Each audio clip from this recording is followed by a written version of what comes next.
ये है कहानी उस चोर बाबा की जिसे सबने बुरा समझा, मगर हकीकत में वो भूख से मजबूर एक बेबस इंसान निकला।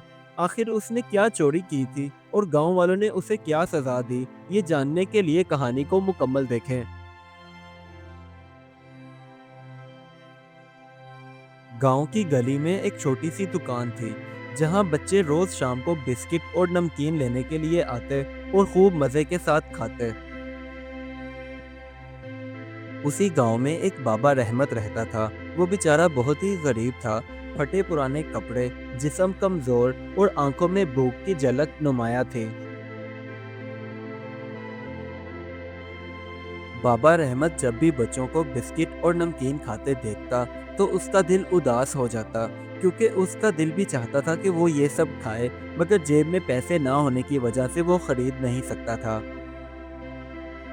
अकरम जो उस दुकान का मालिक था, वो जब भी दुकान खोलता तो सबसे पहले उन बिस्किट के मर्तबानों को निकालकर बाहर काउंटर पर रखता और उनकी साफ सफाई करता।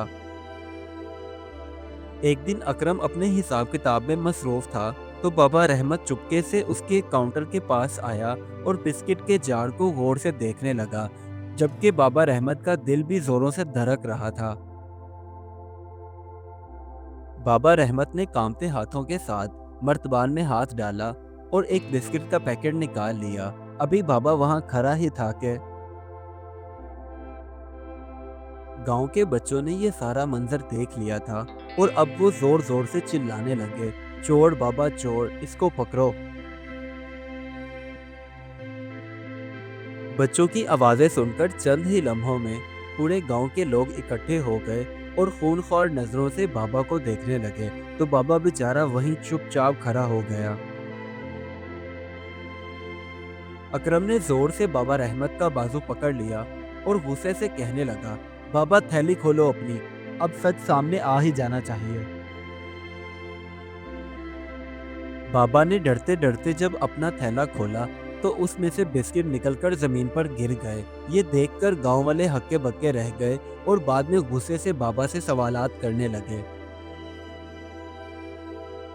बाबा रहमत रोते हुए हाथ बांधकर बोले, बेटा, मैंने कभी चोरी नहीं की, लेकिन आज भूख ने मुझे मजबूर कर दिया, जिसकी वजह से मुझे ऐसा करना पड़ा। लेकिन वैसे मैं चोर नहीं हूँ।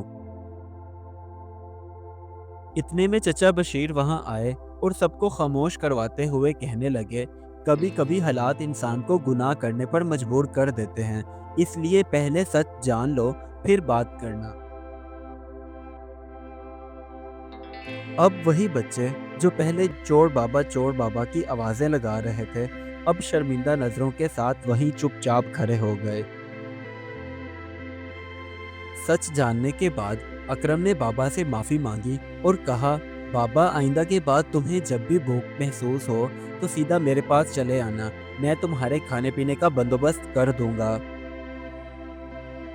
उस दिन के बाद सभी गांव वाले खाना लेकर बाबा रहमत के पास आते और उसे दे देते, ताकि बाबा रहमत अब कभी भी भूखे ना रहें।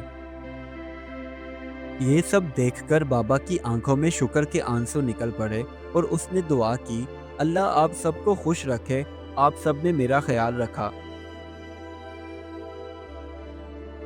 बच्चे अब रोजाना शाम के वक्त बाबा के साथ बैठते और हंसी खुशी बिस्किट खाते और बाबा से मजे मजे की कहानियां भी सुनते। बाबा रहमत उस दिन के बाद कभी भूखा नहीं रहे, क्योंकि गांव वालों ने उसे अपनों की तरह कबूल जो कर लिया था। इस कहानी से हमें ये सबक मिलता है, भूख चोरी पर मजबूर कर देती है, इसलिए दूसरों की ज़रूरत का ख्याल रखना सबसे बड़ी नेकी है। Do like my videos and don't forget to subscribe my YouTube channel. Also press the bell icon.